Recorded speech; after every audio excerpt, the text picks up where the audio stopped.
Àwọn àgbà òṣèré tíátà ilẹ̀ Yorùbá méjì ni ìyẹn ọmọọba Jide Kosoko ẹni tí ó gbajúmọ̀ sí Jide Babs àti Alhaji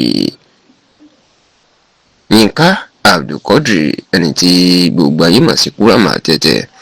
Wọ́n ti sọ̀rọ̀ lórí ibi tí ilera Taiwo Hassan nínú gbajúgbajà òṣèré tíátà tí ó gbajúmọ̀ sí Ogogo. Wọ́n ti sọ̀rọ̀ níbi tí ilera ìdúró àti ìdí tí wọn ò fi lè gbé lọ sí ọ̀dọ̀ àwọn tó fẹ́ tọ́jú ẹ̀, bẹ́ẹ̀ láṣìírí ìdí tí Ogogo tí wọn àfi lè gbé lọ sí òkè òkun láti gba ìtọ́jú tó yẹ ó ti tú báyìí. Èyí tí àwọn gbogbo ìròyìn wá fún yín ní àsìkò tẹ́ ń gbọ́ ìròyìn tẹ́sí tó ń wò yìí.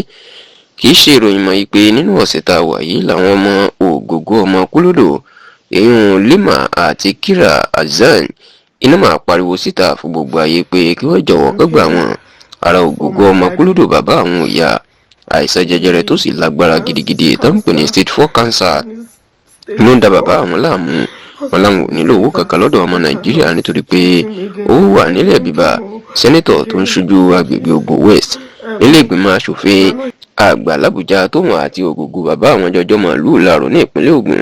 ìyẹn sẹ́nẹ́tọ̀ Solomon Ọlámilékan Adéọlá ẹni tí ó gbajúmọ̀ sí Yáyì tó fẹ́ ṣe gómìnà ìpínlẹ̀ Ògùn lọ́dún tó ń bọ̀ pẹ̀lú ló ń gbé gbogbo ìnáwó ìtọ́jú Ogogo.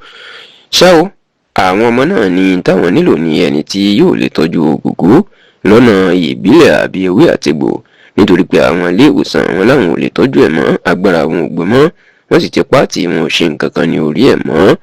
Ṣá o, láti ìgbà tó ti ṣe ìkéde ní ọ̀pọ̀ àwọn oníṣègùn ìbílẹ̀ àti àwọn tó mọ̀ nípa ewé àti egbò tí wọ́n lè wo àìsàn kánsà náà ti ń jáde pé kí wọ́n gbé Ogogo wá sọ́dọ̀ àwọn fi Ọlọ́run búra àwọn sì lè fi gbogbo nǹkan búra pé láàrin ọ̀sẹ̀ 2 sí 3 ọmọ agbádùn pátápátá tó sì jẹ́ pé eléyìí ló jẹ́ káwọn èèyàn máa retí pé ó yẹ kí Ogogo kan ti gbé lọ sọ́dọ̀ àwọn ẹni tàbí kan ti bẹ̀rẹ̀ ìtọ́jú lórí ẹ̀.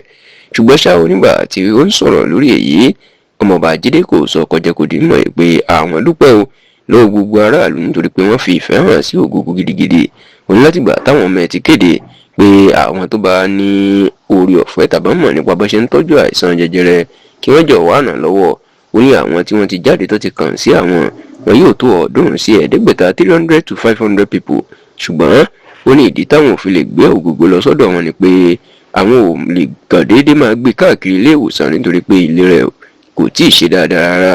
Ó ní eléyìí kì í wá ṣe pé àwọn ń fẹnu àbùkù kan gbogbo àwọn tó fẹ́ ràn àwọn lọ́wọ́. Wọ́n ní ó yẹ kí owó yé wọn pé Ogogo ò ṣe gbé kúrò nílé ìwòsàn bẹ́ẹ̀ nítorí pé kò ní okun àti agbára dáadáa tó sì ní àwọn dúpẹ́ lọ́wọ́ gbogbo àwọn èèyàn fún ìfẹ́ wọn. Ọ̀rọ̀ tí Jide Kosoko sọ náà ni Yinka Quadri Kurama tẹ̀tẹ̀ náà sọ. Kura tó jẹ́ ọ̀rẹ́ tímọ́tímọ́ Ogogo náà ni àwọn èrò wọn fi ìfẹ́ wọn ṣùgbọ́n àwọn ò lè máa gbé Ogogo káàkiri lọ sí ibi lọ́sọ̀hún nítorí pé ìlera àti okun àti agbára tí kò ní. Ṣá o, ọ̀kan lára àwọn ọmọ Ogogo náà ti tú àṣírí ìdí tí wọ́n fi lè gbé lọ fún òkè òkun láti gba ìtọ́jú. Ó ní àwọn ti gba ìwé ìrìnnà visa láti lọ òkè òkun ṣùgbọ́n ó ní bàbá àwọn ò ní okun àti agbára láti rìnrìn àjò nítorí pé bàbá fi fagídí gbé sínú ọkọ̀ òfurufú ká tó dọ̀hún ni ẹ̀mí ò ti jábọ́ lára ẹ̀. Eléyìí ni wọ́n fi ní kò jẹ́ káwọn lè gbé lọ sí òkè òkun rárá àti rárá.